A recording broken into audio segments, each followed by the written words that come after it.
Il est impératif que la France, aux côtés de ses partenaires européens, parle d'une seule voix pour protéger ses intérêts.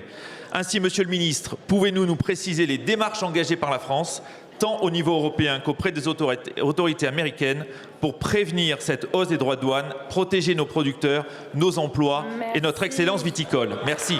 Merci beaucoup, Monsieur le député. La parole est à Monsieur Laurent Saint-Martin, ministre en charge du commerce extérieur.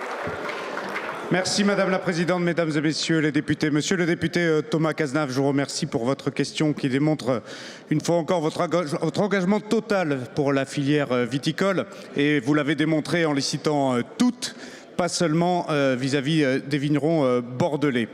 Oui, vous avez raison et vous me permettrez de vous apporter une réponse en 3 points. Nous devons très fermement et très fortement soutenir la filière des vins et spiritueux, qui est une filière d'excellence à l'export. Et vous l'avez dit à juste titre, le marché américain est un débouché commercial prioritaire et il nous faut donc les protéger. La première des raisons pour laquelle nous sommes dans cette situation, et il faut toujours le rappeler en préambule, c'est que nous ne souhaitons pas une guerre commerciale avec les États-Unis comme avec aucun autre pays au monde. La guerre commerciale n'a que pour effet l'inflation, le ralentissement des exportations, le ralentissement de nos économies en général. Et nous le rappellerons et nous aurons toujours ce même dialogue vis-à-vis de nos amis et de nos alliés américains. Nous étions encore avec Éric Lombard il y a quelques jours en dialogue avec mon homologue américain Howard Lutnick pour lui rappeler ce principe et ces valeurs que nous partageons avec nos amis européens.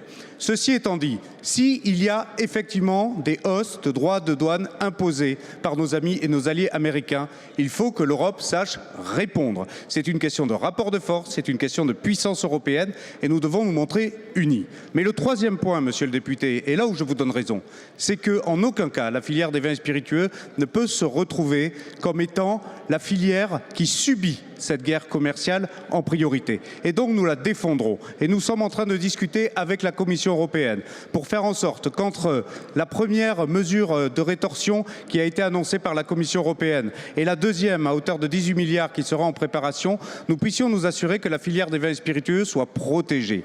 Nous le disons régulièrement à la filière. Madame la ministre de l'Agriculture, Annie Genevard, sera en Gironde ce jeudi également pour la rappeler.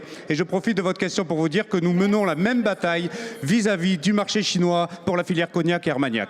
Merci beaucoup.